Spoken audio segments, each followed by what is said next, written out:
konten jurnalistik ini menjadi kesepakatan umum sebagai kebutuhan publik, ini kebutuhan mencerdaskan publik, dia tidak boleh dipolitisasi, ya. Dia tidak boleh terlalu ekstrim komersial. Dia harus tempatkan sebagai satu kebutuhan bersama bangsa ini.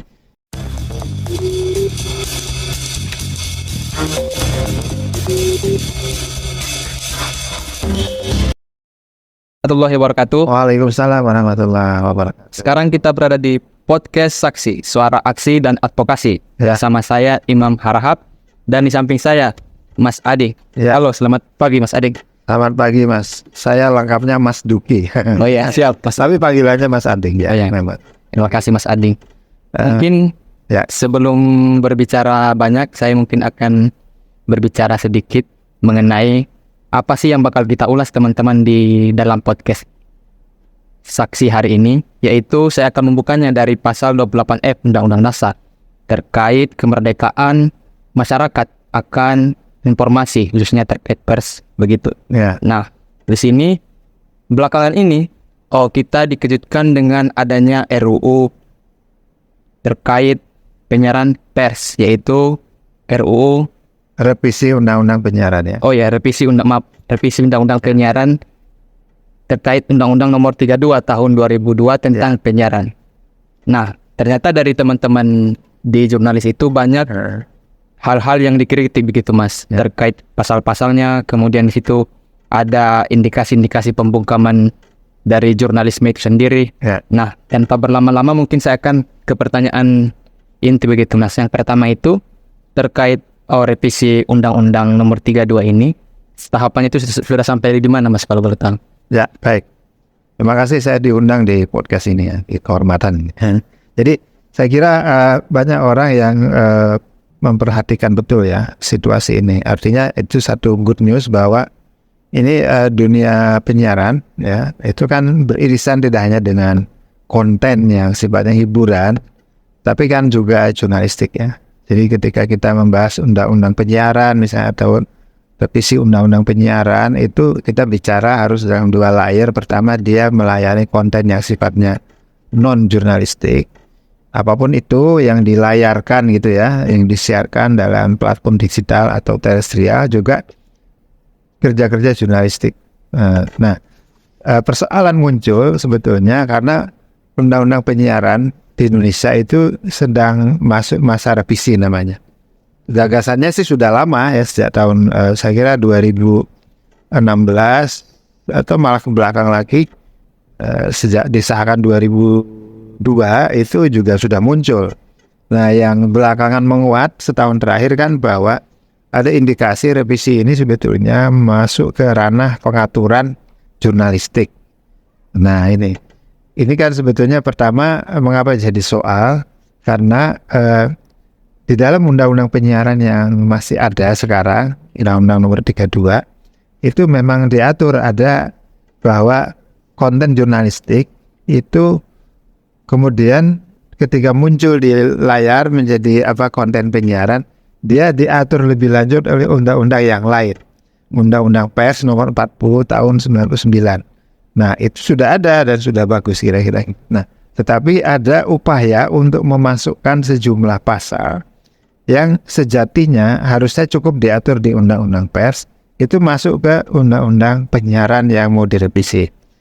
Artinya di sini muncul persoalan bukan hanya karena memasukkan ini bukan hanya salah kamar gitu ya. Jadi harusnya ketika jurnalistik diatur di Undang-Undang Pers, penyiaran nih mengatur juga sebetulnya soal konten jurnalistik di penyiaran, tapi dia mengadres saja. Nah, karena apa? Ranahnya sudah ada terlebih dahulu, spesialis, like spesialis. Nah, sampai saat ini perdebatan ini kan masih berlangsung. Jadi ada pro dan kontra, dan puncaknya adalah ketika ada begitu banyak protes, termasuk dari Dewan Pers, yang pada intinya kan sebetulnya mempertanyakan mengapa pengaturan yang lebih spesifik di kalau nggak salah pasal 50B ayat 2, kerja-kerja jurnalistik investigasi itu justru dimasukkan dalam klausul-klausul di penyiaran. Itu satu hal. Yang kedua, ada namanya pelarangan ya, atau pembatasan bisa jadi yang lebih tepat, sehingga ini kan melanggar prinsip yang ada di Undang-Undang Pers bahwa tidak ada lagi penyensoran terhadap kerja jurnalistik, baik sensor oleh jurnalisnya, oleh pemilik maupun oleh platform teknologinya. Nah, di situ Mas, sehingga ini istilahnya mengancam kebebasan pers, kebebasan jurnalistik. Nah, dengan perdebatan ini akhirnya, kalau tadi pertanyaannya perkembangan terakhir, ya akhirnya kan pembahasan menjadi ditunda. Artinya di stop sampai mungkin ke kepemimpinan di DPR yang baru setelah Oktober. Kalau ditanya apa sendiri pendapat saya, sebetulnya menurut saya sih harusnya bisa jadi tidak perlu di stop. Artinya pembahasan itu bisa dilanjutkan, namun tadi loh, mengeluarkan berbagai potensi pasal pengaturan yang masih ada yang sebetulnya itu sudah diatur di Undang-Undang Pers, itu supaya tidak lagi diteruskan. Nah, sementara ada isu lain yang lebih banyak sebetulnya yang justru penting dalam dunia penyiaran kita, itu tidak menjadi pengaturan yang lebih baik gitu. Oke. Tadi saya juga sedikit menangkap tadi Mas terkait RUU Pers itu di pasal 50B itu terkait penyensoran ini dari beberapa jurnalis yang ada di Indonesia juga kan berkomentar begitu Mas, bahwasanya dengan adanya pelarangan dokumenter ini, apakah itu akan menghalangi demokrasi Indonesia, contohnya terkait hal-hal di daerah begitu, terkait pertambangan, kemudian perambahan hutan, dan ini kan biasanya kan dibuat dalam dokumenter oleh itu. Ya. Dan apakah ini menghambat hal-hal informasi dari tapak itu begitu Mas? Jadi itu bisa istilahnya berdampak kemana-mana ya. Jadi Anda tadi bicara soal implikasi lebih jauh yang disebut dengan ketersediaan informasi yang berkualitas, kemudian hak publik atas informasi, kemudian kaitannya juga dengan bagaimana peran jurnalistik itu tidak hanya memberi informasi dan mendidik, tapi melakukan kontrol atas pelanggaran tata kelola pembangunan pemerintah. Nah, itu akan ke sana memang. Kalau misalnya itu ada pembatasan ya, apalagi pelarangan, kalau itu disahkan, maka kan berarti apapun bentuknya, bisa dokumenter, bisa berita, bisa juga berupa konten lepas ya, live report, itu akan berarti berkurang frekuensinya, kualitasnya, dan apa yang terjadi kemudian, hak publik untuk dapat informasi yang berkualitas tidak terlayani. Nah, kita bicara human right di sini kan, bahwa orang membutuhkan informasi yang baik sebagai warga negara. Jadi hak warga negara itu tidak terpenuhi, itu satu. Nah, yang kedua kita bicara yang demokrasi itu, kan demokrasi ditopang oleh yang disebut dengan informasi yang kritis, yang investigatif, yang tajam sebagai oksigennya. Jadi demokrasi itu kan sebetulnya kalau mau diturunkan, orang bebas berekspresi, orang punya hak untuk mengontrol, mengkritik pemerintah atau penyimpangan di masyarakat. Nah, kemampuan orang mengkritik, kemampuan orang untuk mendeliver informasi atau data, itu kan disuplai oleh pers, oleh media jurnalistik. Nah, bisa dibayangkan kalau yang mensuplai ini tidak bisa terjadi, tidak bisa bekerja dengan baik, maka ini tadi komunitas kritik ya, masyarakat yang berdaya itu tidak akan terwujud sebagai pilar demokrasi. Kita gitu. Berarti berbahaya juga ini Mas ya, terkait ke dalam dua hal fundamental tadi, hak asasi manusia dan juga demokrasi itu sendiri Mas ya. Iya. Pasal-pasal yang menghambat jalan-jalan jurnalisme itu sendiri Mas. Kita sebetulnya kan melihat tren ya, artinya tren itu ada digital, dulu ada politik otoriter.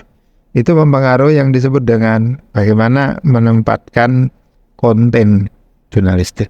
Jadi bagaimana persepsi politisi, persepsi pemerintah atau otoritas terhadap jurnalistik itu berkembang. Kalau zaman dulu era Soeharto itu kan berita ya, konten jurnalistik secara umum itu kan disebut dengan alat propaganda. Jadi media-media itu komersial dan media publik itu jurnalistiknya itu cenderung dikontrol untuk mempropagandakan pemerintah pembangunan.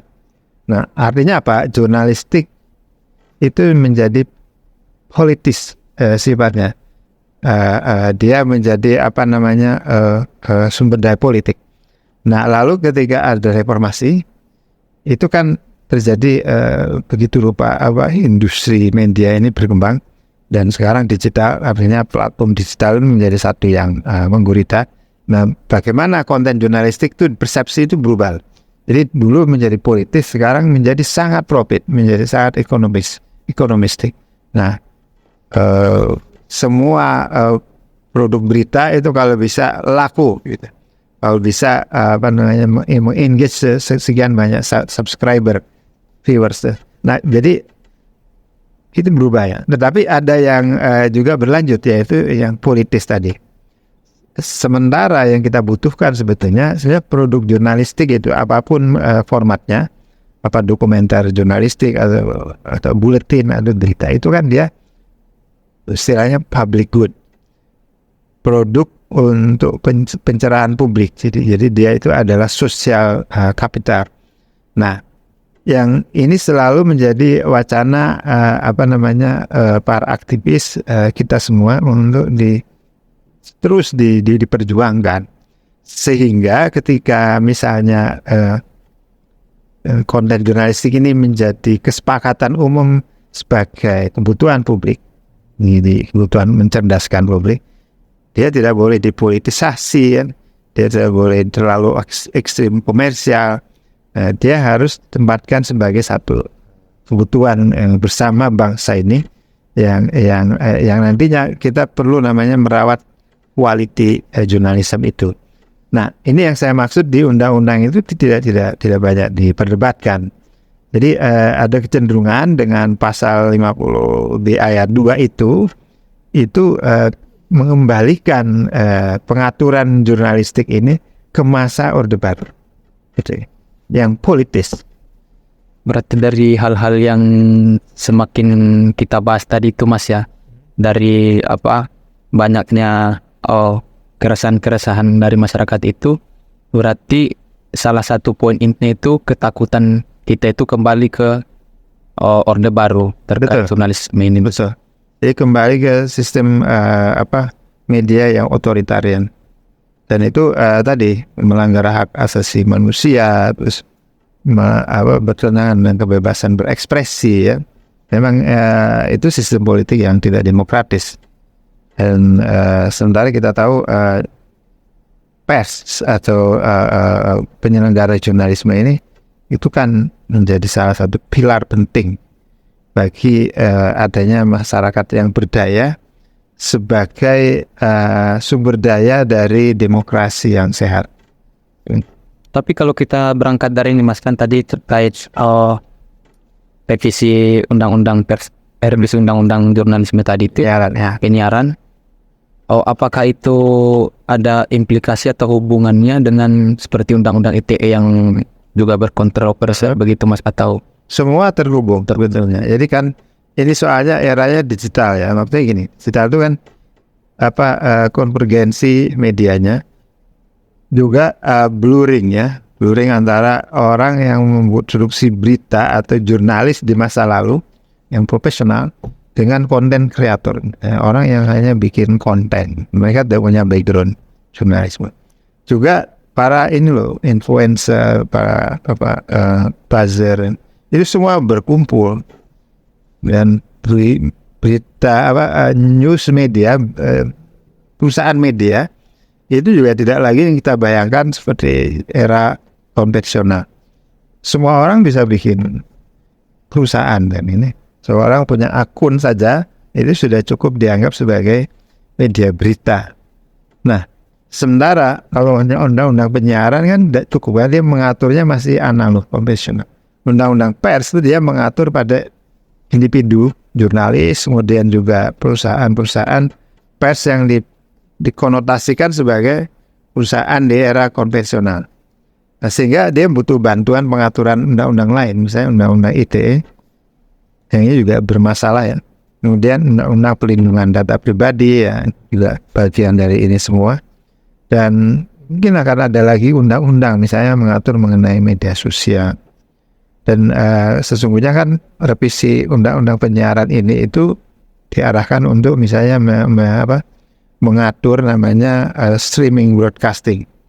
Streaming, jadi streaming itu yang ada di Netflix, yang ada di website, tapi ada YouTube channelnya yang sifatnya tidak pakai frekuensi terestrial, tapi ya berbasis internet. Nah, itu sebenarnya arahnya ke sana, pengaturannya tadi ini. Jadi ya, tapi sekali lagi ketika dia mengatur jurnalistik itu sebetulnya hal berbeda gitu. Jadi memang setiap undang-undang kan punya spesialisasinya dan ada kelemahan sehingga betul perlu saling melengkapi dari regulasi itu. Gitu Mas. Berarti harusnya antara pengaturan terkait jurnalistik itu harusnya dibedakan dengan konten-konten yang biasa gitu Mas. Betul. Kan di ranah pemerintah ataupun DPR itu dia kan tidak mengakomodir itu, sehingga di sini timbul kekacauan itu begitu Mas. Bisa jadi dari mereka ya, bisa juga dari mungkin kita sendiri ya, maksudnya banyak pihak yang masih belum cukup memahami bahwa pers itu harus diatur dalam pendekatan namanya self regulation. Jadi self regulation itu dia punya kewenangan otonom mengatur dirinya sendiri. Misalnya Dewan Pers itu lembaga otonom ya, asosiasi jurnalis, kemudian juga asosiasi perusahaan media itu diberi kewenangan untuk otonom, namanya model self regulation. Karena apa? Sekali lagi, ini benda publik, jadi bukan benda politik apalagi ekonomi semata. Nah, ini orang banyak yang belum paham. Jadi semua kalau bisa diatur oleh negara, maksudnya oleh negara itu diatur dengan lembaga-lembaga negara yang terhubung dengan terutama DPR atau pemerintah. Nah, di situ problemnya. Kalau orang bisa paham bahwa pers ini harus independen, berita-berita itu harus berkualitas dan selaras dengan prinsip demokrasi, maka orang kemudian akan bisa mengkorelasikan bahwa hal yang mengatur pers itu harusnya adalah yang bersifat self regulatory model. Jadi undang-undang perlu, tetapi yang memberi mandat pada komunitas pers.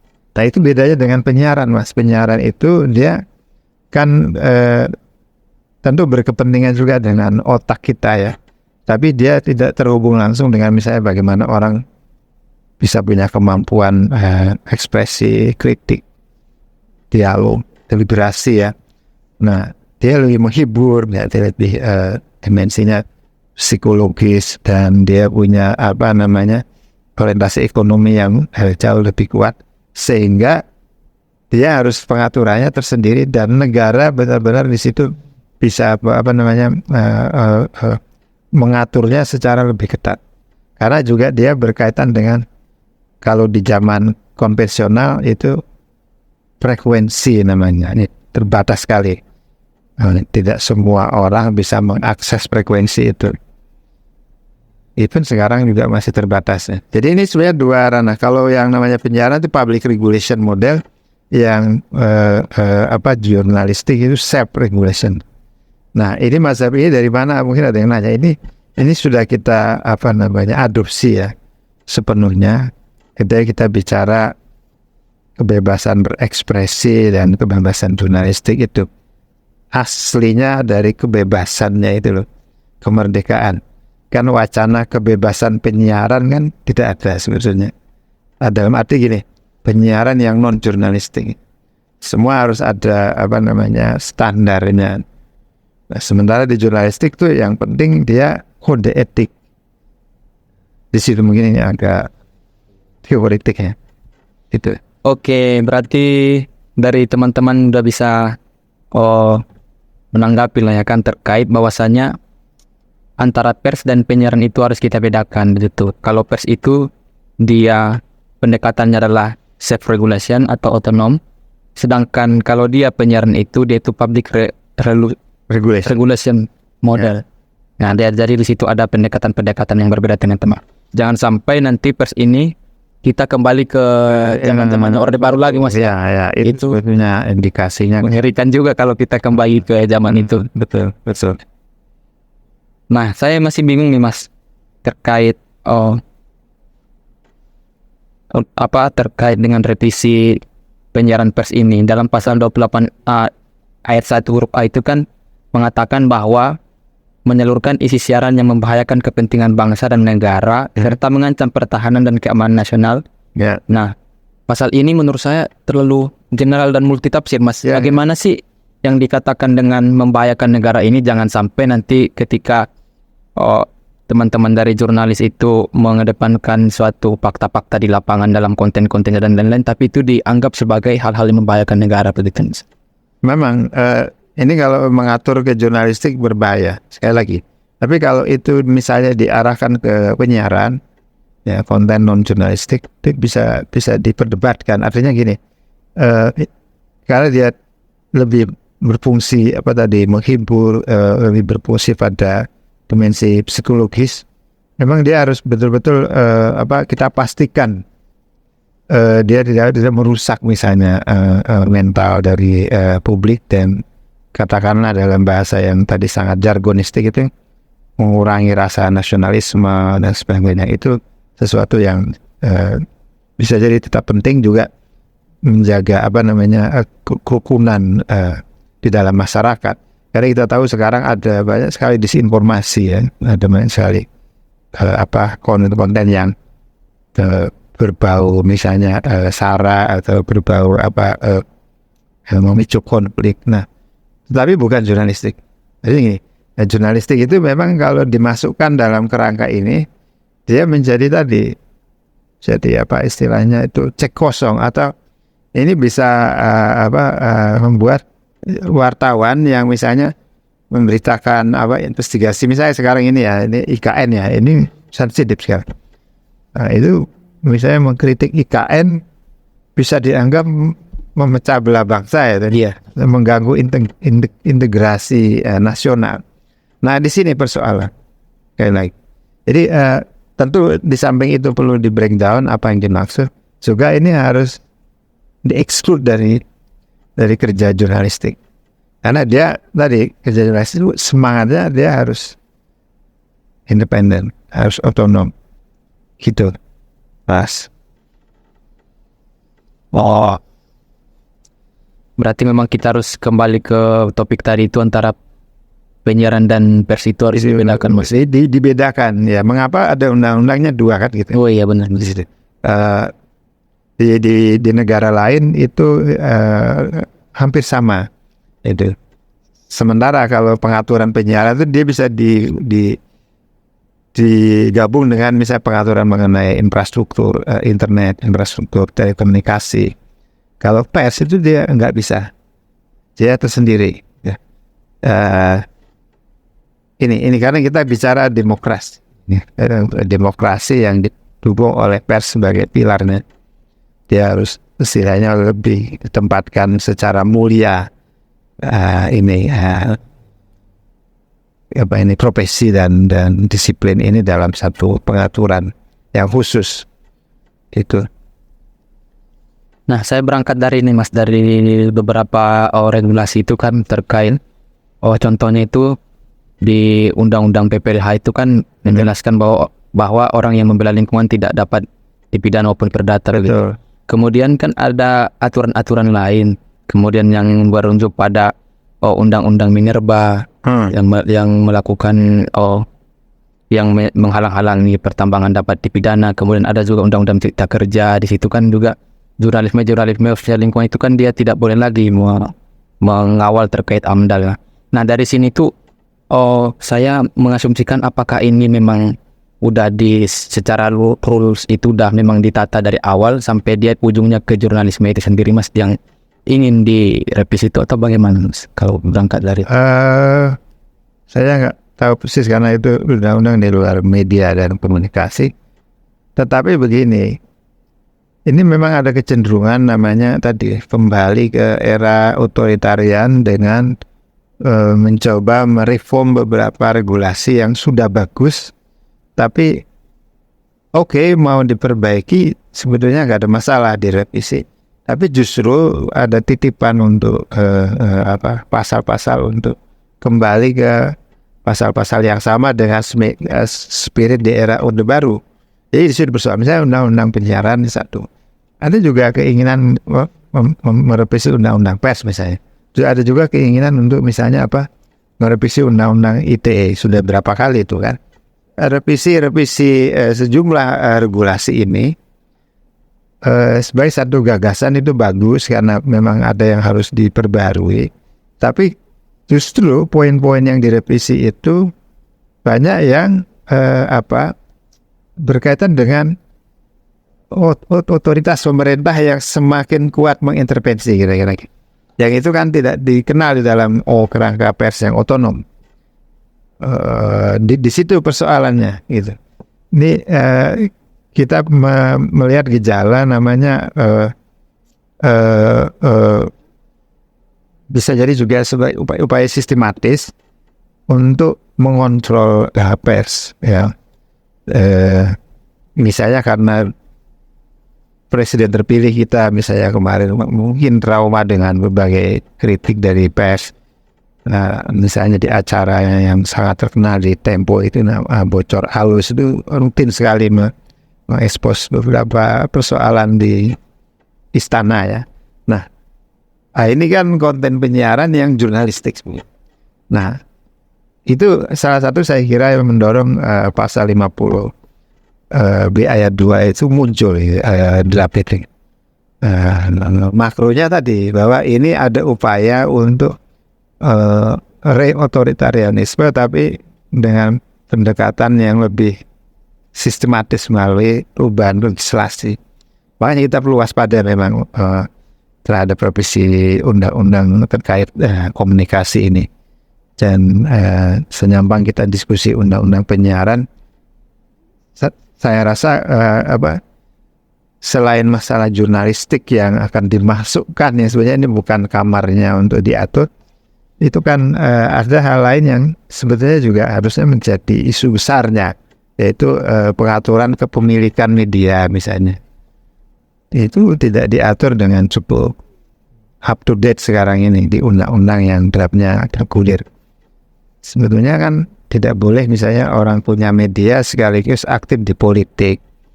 Nah, itu kan tidak pernah diperdebatkan gitu ya, dan juga tidak ada saya kira tidak ada yang diatur dalam draft itu.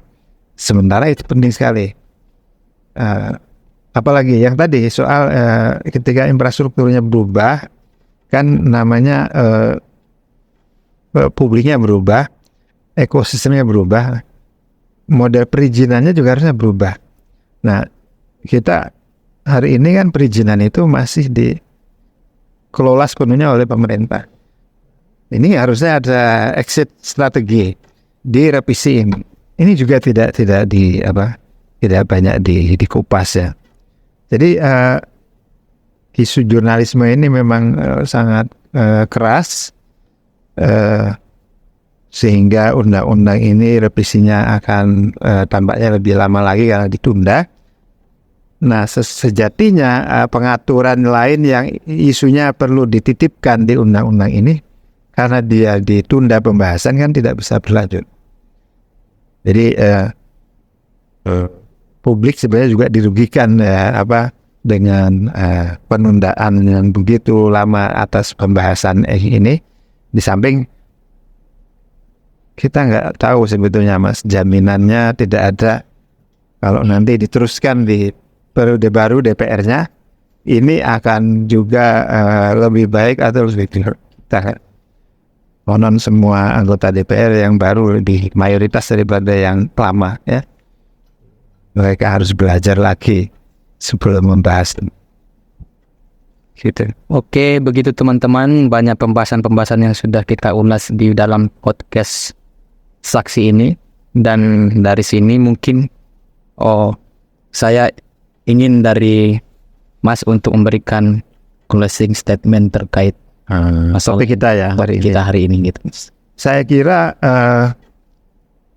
ini menjadi isu bersama ya, bahwa kalau kita concern dengan demokrasi yang substantif itu, maka ada dua pilar di dalamnya kan.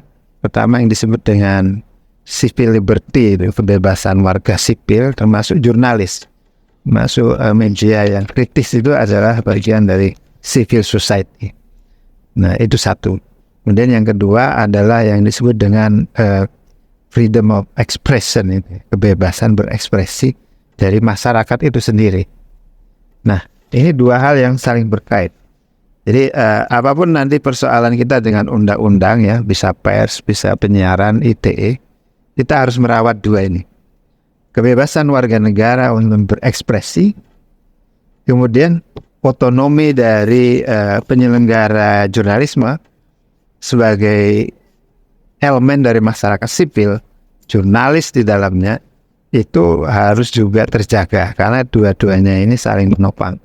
Nah, ini semua menjadi penting karena kita sedang bicara bagaimana demokrasi Indonesia itu makin substantif, makin deliberatif, sementara hari ini demokrasi kita cenderung prosedural, cenderung elektoral gitu ya. Hasilnya seperti sekarang. Saya kira kita bisa lihat politik dinasti yang itu menguat di pusat daerah, korupsi yang tidak terkawal, kemudian eksploitasi sumber daya alam yang ada resistensi tapi tidak terwadai karena media cenderung politis. Jadi ini anyway, ini adalah isu kita bersama. Semoga ini nanti diskusinya bisa menggerakkan lebih lanjut teman-teman. Terima kasih. Oke, baik. Terima kasih Mas sudah memberikan closing statement yang begitu memiliki pokok-pokok yang sangat baik untuk kemajuan pers kita ke depannya. Dan ingin saya tekankan lagi bahwa kita harus mengawal kembali terkait revisi undang-undang pers, penyiaran, dan bahkan undang-undang ITE itu sendiri. Jangan sampai kita kembali ke zaman Orde Baru di mana pembungkaman pers itu sangat masif terjadi. Mungkin sekian dari saya akhiri. Wassalamualaikum warahmatullahi wabarakatuh. Waalaikumsalam warahmatullahi wabarakatuh. Terima kasih Mas. Sama-sama Mas. Oke.